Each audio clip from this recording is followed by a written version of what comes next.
Hello everyone, welcome to another Take a Peek episode. What am I saying? This is no review! This is Basingstoke's Rags to Riches! Oh, we're leaving that in there. Hello everyone, welcome back to some more Rags to Riches. As we left off last time, we had just broken into the Premier Division, if you guys remember. We had just been promoted in a fantastic way. So many teams tied at 77 points. It was wonderful. And now we have to prove that we actually deserve to be up here. So we start the season technically in second place. Chelsea has already played Crystal Palace. As you can see, Chelsea won convincingly with a 3-goal difference there. But first, let's go ahead and jump into our actual squad, our new squad. So, the team is a lot different. And I mean a lot. The board gave me 30 million, and I sold some players for several more million, almost 10 million, no, over 10 million more in players sold. So I had about 40 million and $400,000 per week to spend on players. And as you can see, there's only about 5 million and 160,000 per week left over. I spent it. I really did. I really did. So let's introduce you to all the new players, right? This could take some time. So first up, Jason Naismith. No relation to Kai Naismith. Defender right. Training him to be a defender center as well. Valued at only $700,000. He came from Hull, right? We bought him for 210 from Hull, and some of these guys will have that a little extra bit, but we bought him for this season specifically. He was not a part of our championship season at all. We bought him for this season. Overall, he looks like a good player. I think we can trust him to do well. Granted, we are in the Premier Division, so he could have a bit of a rough showing of it, but he has played youth international for Scotland. So, take what you get, take what you get. His past history hasn't been super great, but I'm pushing it. Like, I think he is better. Put it this way. He is better than anyone else in that position in this team. He is, on paper, the best candidate for defender right position. So, we went ahead and bought him. He's also our new vice captain with 16 leadership. He's our new vice captain. Our current captain is still Louis Thompson. Still our current captain. He's not necessarily our best leader, but I don't want to change captains just yet because Louis Thompson has proven that he's worth a lot to this team, and Jason Naismith is brand new. So, still holding on to Daniel Albani. We went ahead and said, yeah, we'll renew that Inter. Thanks for letting us have your guy that has 17 heading, 17 marking, and 17 strength. Thank you so much. I like that defender. He's a good guy. You see, Johan Etienne is still currently in the defender left position. I did strengthen the position with Pierre-Yves Paumat, but he's international right now. He's Martinique. He is currently out international right now, but he is definitely better, right? He's definitely better. Just can't play him quite yet.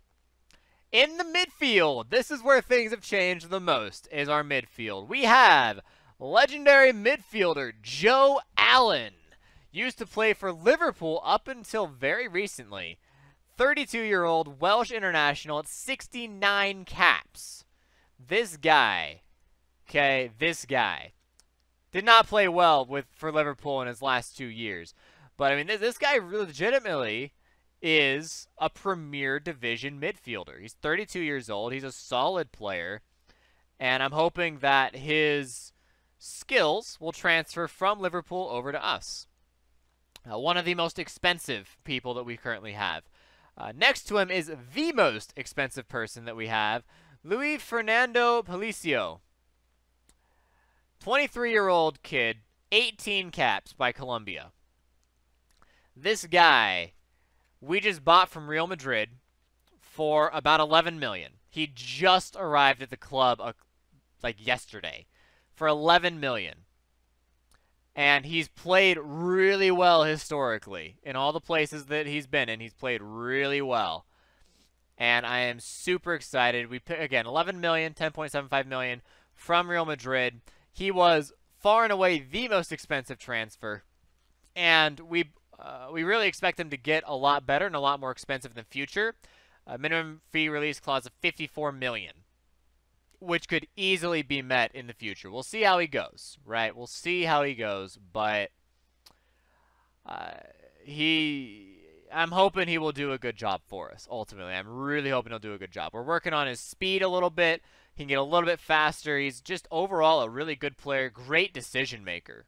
Great decision maker. So he is the most expensive transfer at 23 years old. I'm really hoping he does a good job for us. Of course, Joe Allen, of course, putting out the better star rating. But Luis Fernando Palacios, definitely right up there. Other new players we have, Caleb Stanko. Caleb Stanko is a defensive midfielder slash ball-winning midfielder we have for the midfield American International. Used to play for Toulouse. We also have Cedric Koulibaly from the Ivorian national team, actually.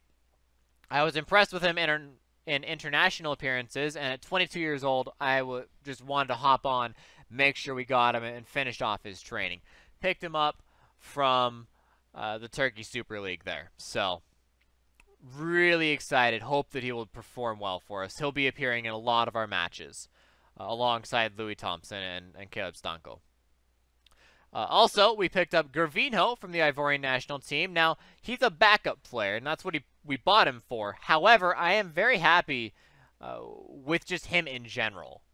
He plays really well for the Ivorian national team, despite his lack of physicality, which is what really hurts his star rating, is he's just not physical anymore. I mean, he's 35 years old.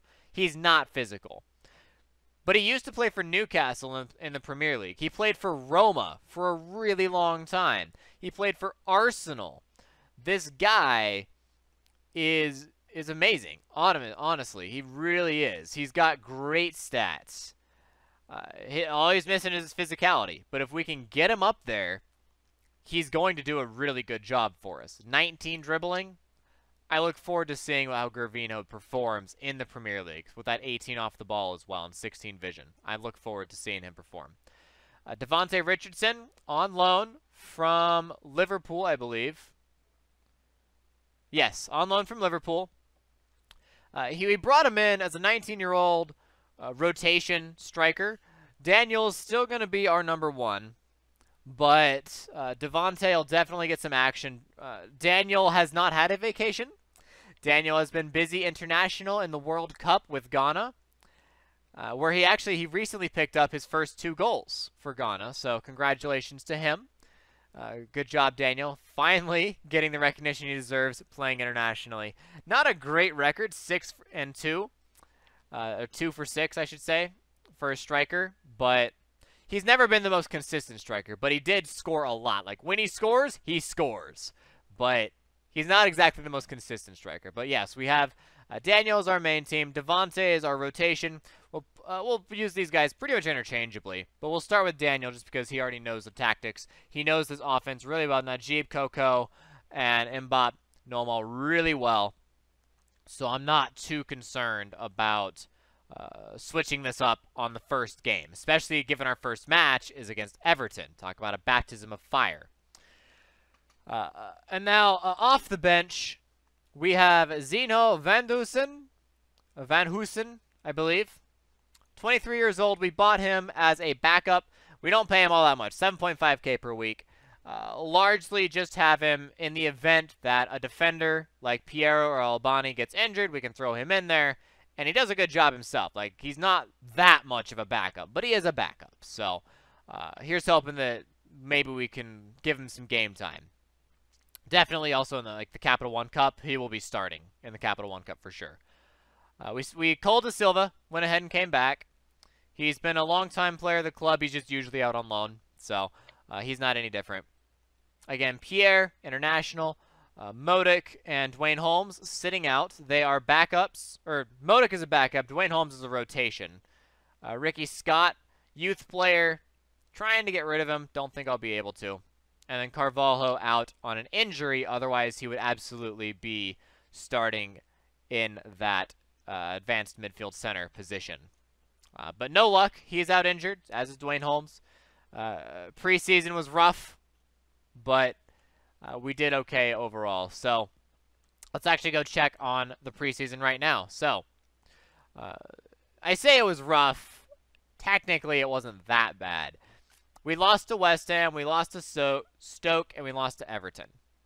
But we beat Chelsea on penalties, and we beat Tottenham on penalties. We also beat TNS, which is good. I mean, you'd expect us to.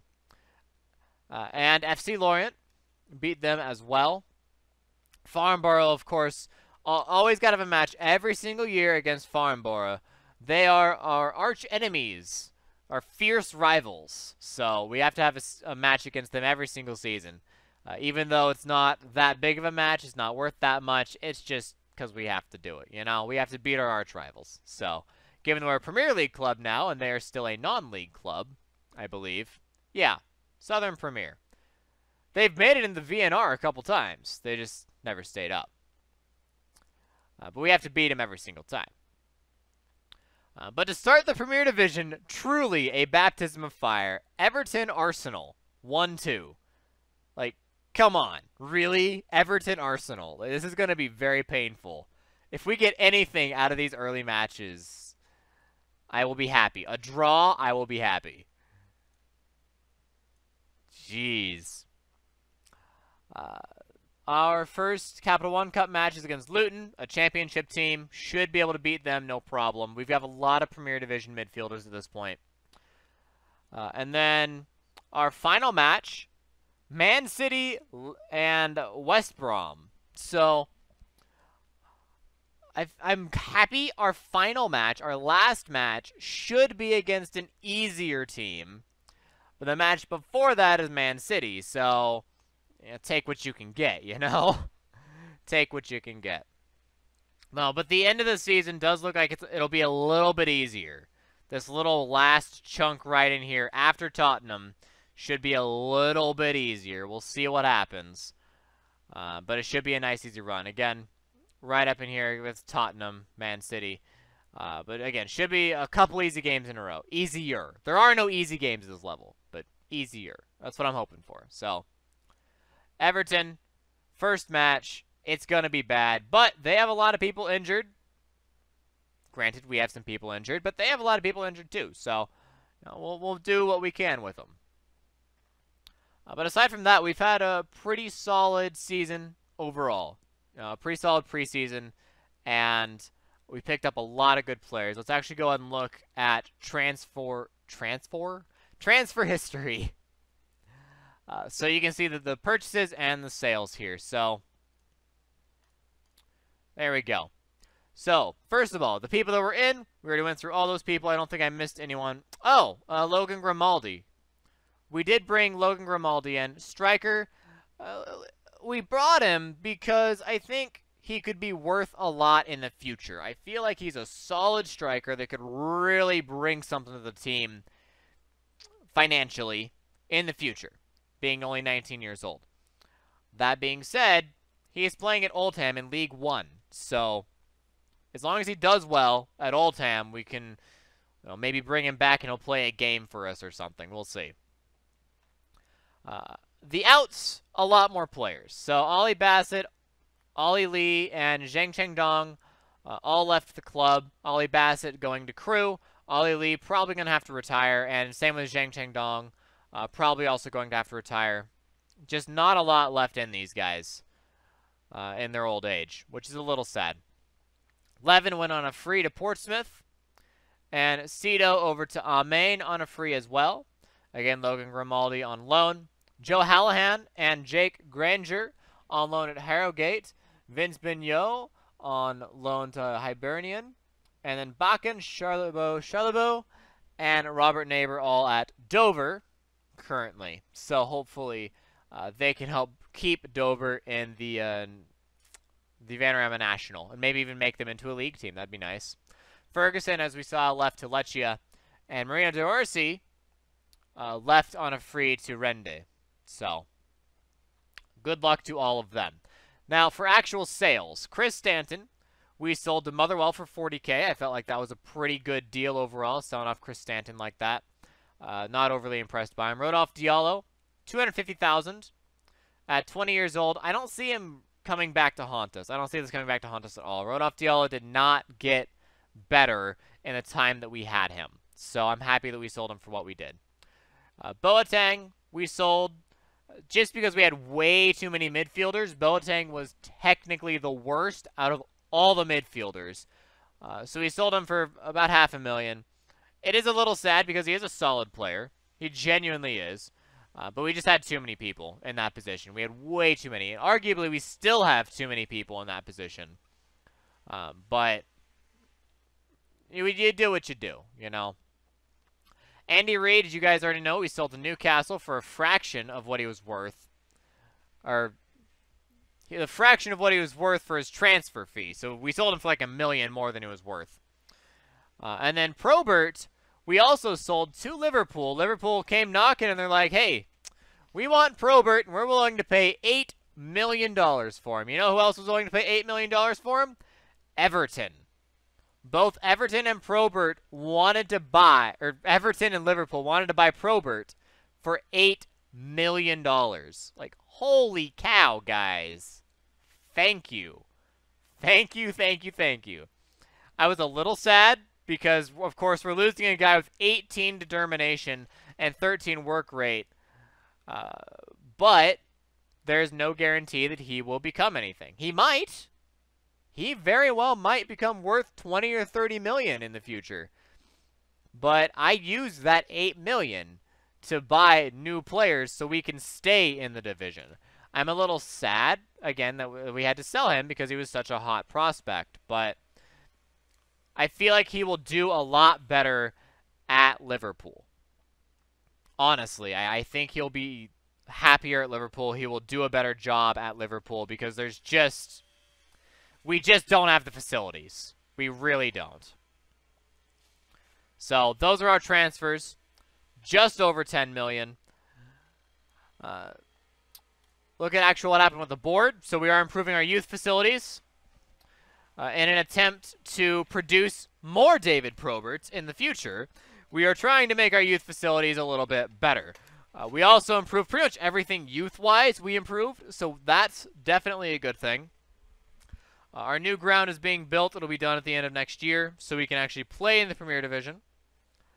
And I asked for an affiliated club. And we were able to get an affiliated club.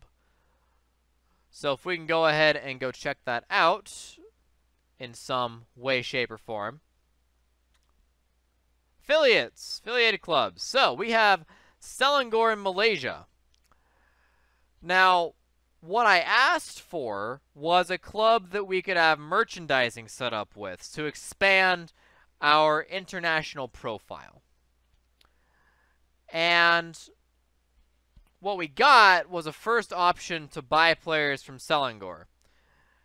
Not really super important. Gonna be honest, don't really want to buy anyone from them. They do really well in the Malaysian Super League, and they're Malaysia's second best team. They perform in the Asian Confederations Cup, but they don't have any players. So this might end up being just a complete waste of time.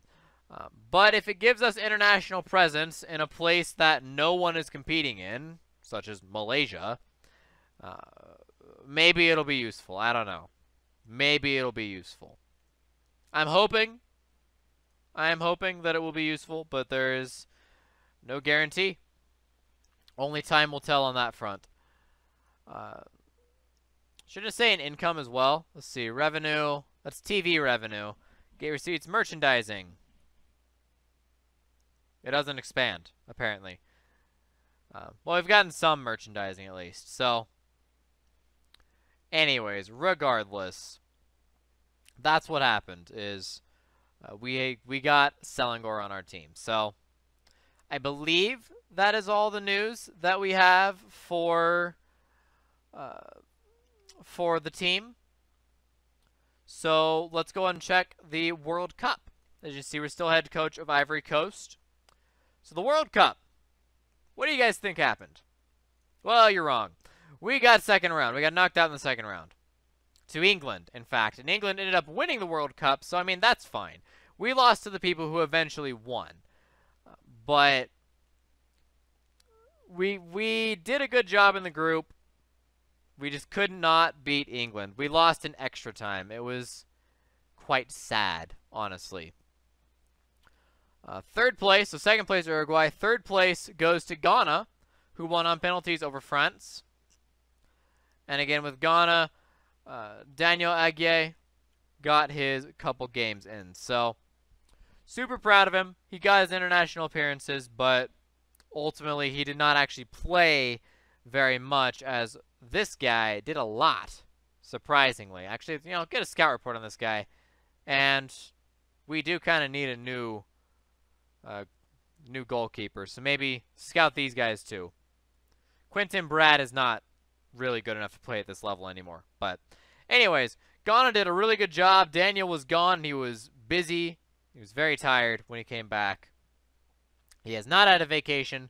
Instead, he spent his entire vacation in Morocco playing in the World Cup. So, congratulations to Ghana. Congratulations to England. Better luck next time, Uruguay.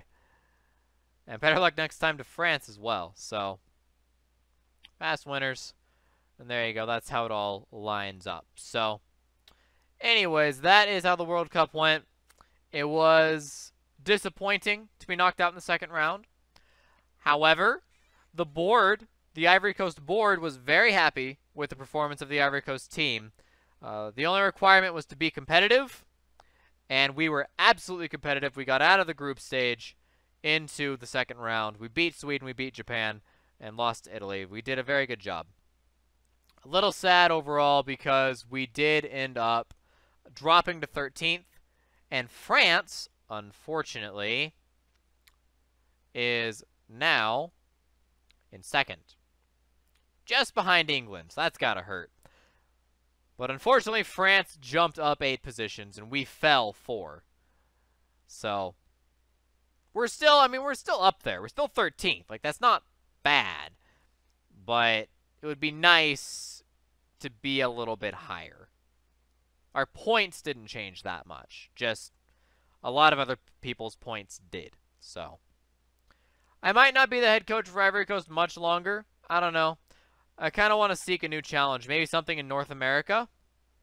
If I could take over USA, that would be awesome.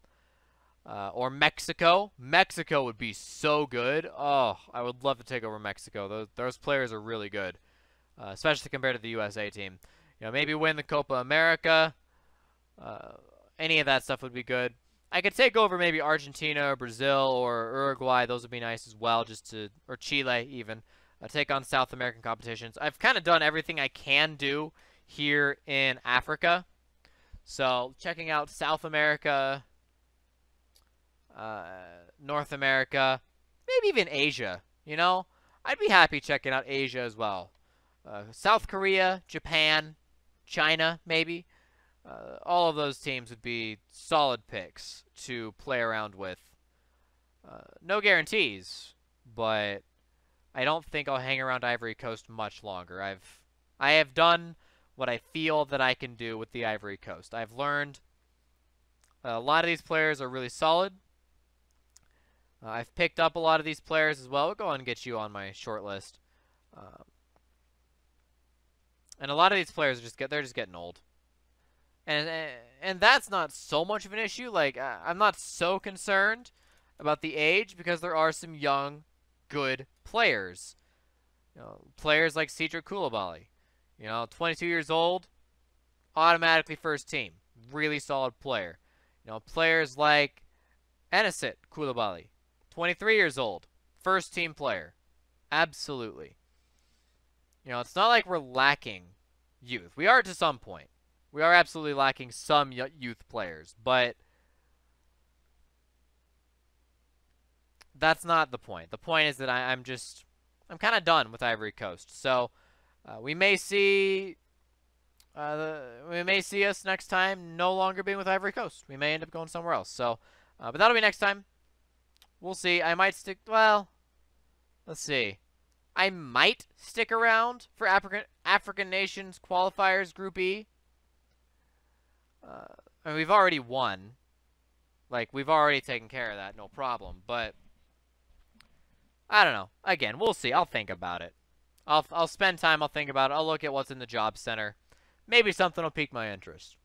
Who knows? Anyways, that's where we're at. Premier Division. We're currently best team in the league for goals allowed and second best team for goals scored. So hopefully that will stay true till the end. As unlikely as that is. Joe Crossley? Who wants Joe Crossley? Look, if you want him on loan, take him. You can take him as like rotation. I don't care. Take him. I don't want him. Anyways.